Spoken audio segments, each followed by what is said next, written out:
today I have made a Oshi sample pack and a drum rack for Ableton users, and stay tuned if you want to see the drum rack. I'm going to make this video as short as I possibly can without missing information, but basically if you don't have Ableton, I have the pack, and like I said, it's focused on cymbals, and then there's a few Oshi claps as well, and claps and snares, and then there's his 808. But yeah, you can go ahead and download that. If you download the drum rack, you'll get the drum rack as well as the sample pack too if you want the snares. But the reason why I didn't include kicks is because Oshi's a hip-hop producer, and hip-hop typically uses the same kicks, the same foundation, just like the Sam Galatry 808 can be used to make this one right here. You can just add saturation to it and you'll get this. The same thing is true about hip-hop, is that they use a lot of the same snares, kicks, and all that, which is why I focused today on cymbals, which is something that Oshi does well, and can be unique to his style, and that I can say is actually unique about him.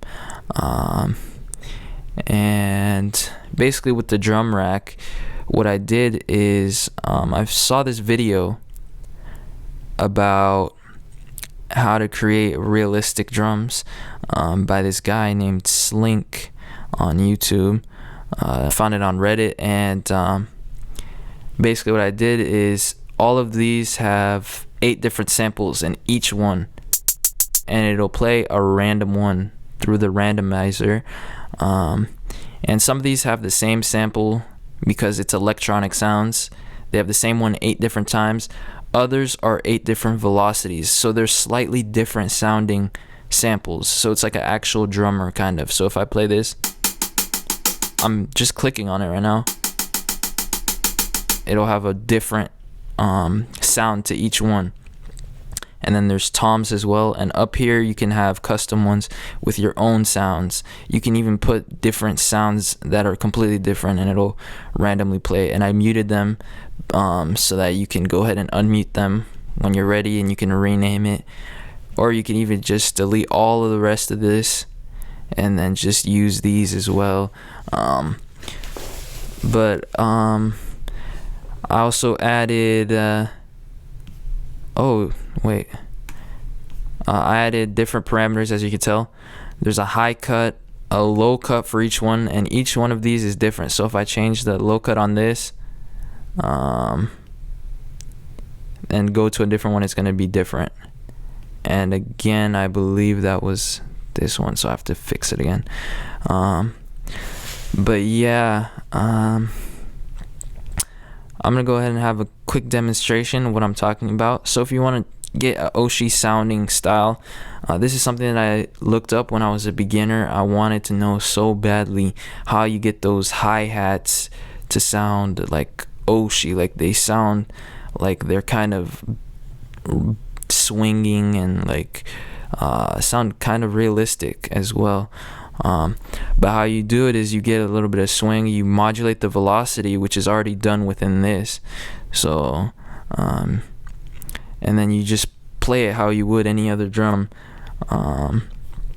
So let's go ahead and play the demonstration.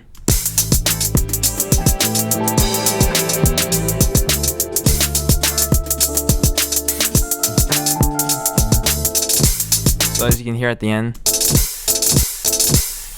it's kind of a weird kind of clash between trap and realism, I was gonna say, but I don't know if that makes sense. But yeah, when you kind of mix that realistic kind of modulation with trap, you get a kind of Oshi sounding thing. Not that Oshi invented it, I'm sure other people have done it before, but it's honestly a pretty cool effect.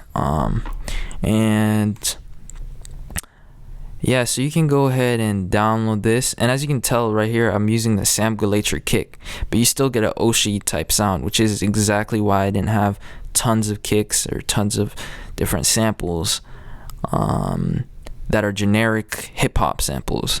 I have a trap pack as well, which I will link in the description if you would like to get all those trap samples or all those hip-hop sounding things. Yeah,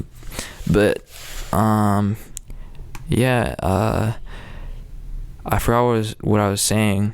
But yeah, I hope you guys enjoyed this. I hope you guys get some value out of this pack. I'll be making a beat making video for Montel 2099 next, since somebody suggested that. I hope you guys enjoyed this video. I hope it wasn't too long. I hope you learned something about swing and velocity modulation. And I don't know if I said this, but you can even further modulate the velocity within the piano roll, which means you can just pull these down even more and create more contrast. And the more precise you are with it, the more cool and awesome the effect is going to be. But anyways, thanks for watching, and I hope to see you guys next time.